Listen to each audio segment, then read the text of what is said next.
Hey, let me ask you guys this. Tell me if you fan Chris like Mannix, I fan. who we'll never have on here ever again. I got a weird fandom. I'm flawed. I'm a flawed person. I'm a flawed fan. I'm a flaw. I'm a human flaw. When you're watching Minnesota OKC, who are you pulling for and why?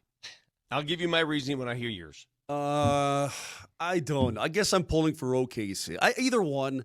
It's a little engine they could. Our team is Indiana, so we've hooked our wagon to the Pacers, and whether or not they drag us across the finish line, that's a different story. So much, I hate them. Yeah, both.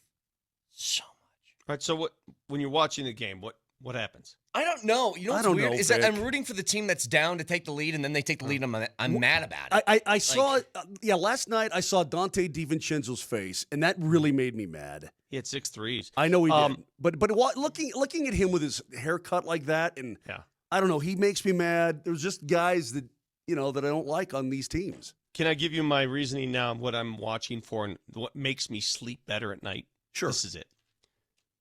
I'm pulling for OKC.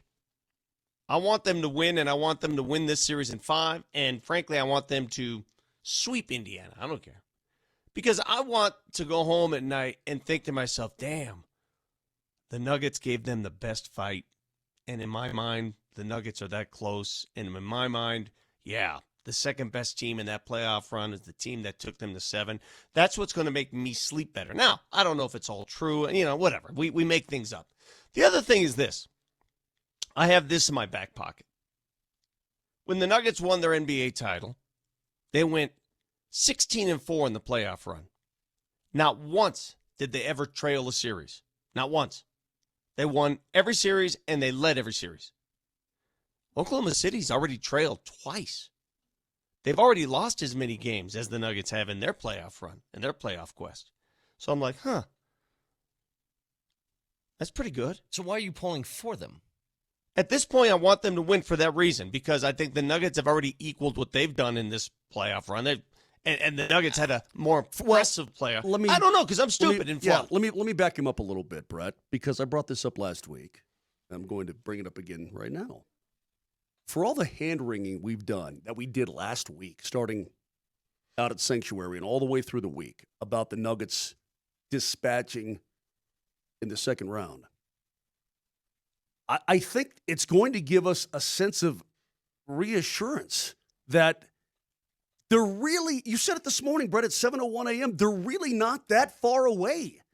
For all the injuries that they had to deal with throughout the course of the season, and then obviously in the postseason with MPJ's shoulder and AG then with his hammy and all, I mean, for everything that they've had to deal with, lack of bench, whatever, it's going to tell me that with the best player on planet Earth, you're still pretty dang close. However, not that you don't need more. Don't get me wrong. I'm just saying you're not that. The Nuggets will look back and say, boy, they gave them the toughest run. However, I will echo something that Josh Kroenke said into the open microphone last week.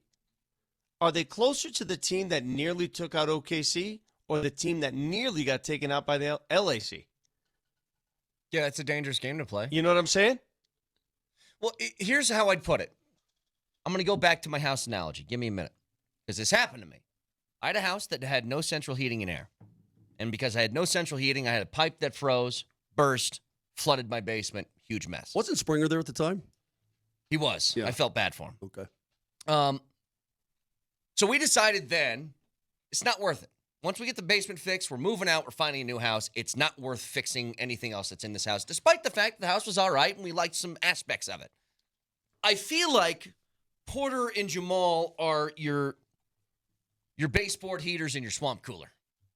Like, you're willing to live with this for another year to see if you just want to tweak a little bit of the house that you're currently in, or do you just have to kind of restart? And I don't think they're there yet. They aren't in the moving phase yet. But I think this year will tell you a lot about that. Because our best guess here, Vic, Mose, you guys kind of agree with me on this? It doesn't sound like they're moving either one of those guys. No, but at the same time, Brett, your house was sellable. Sure. I don't know that these two guys at this point are sellable. At least sellable in a deal that you would enjoy or even accept. Well, I mean, I think the better way to put it is, what makes you think that you're going to get something better in return? Right.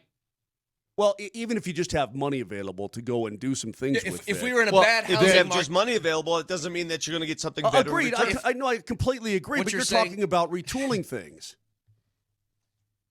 what you're saying is, if I was in a bad housing market, would we made the same decision? Right. Yeah, who knows? Because that's kind of what I think these trades for Porter and Murray would be. Now, again, Yeah, but you got out at just the nick of time. yeah.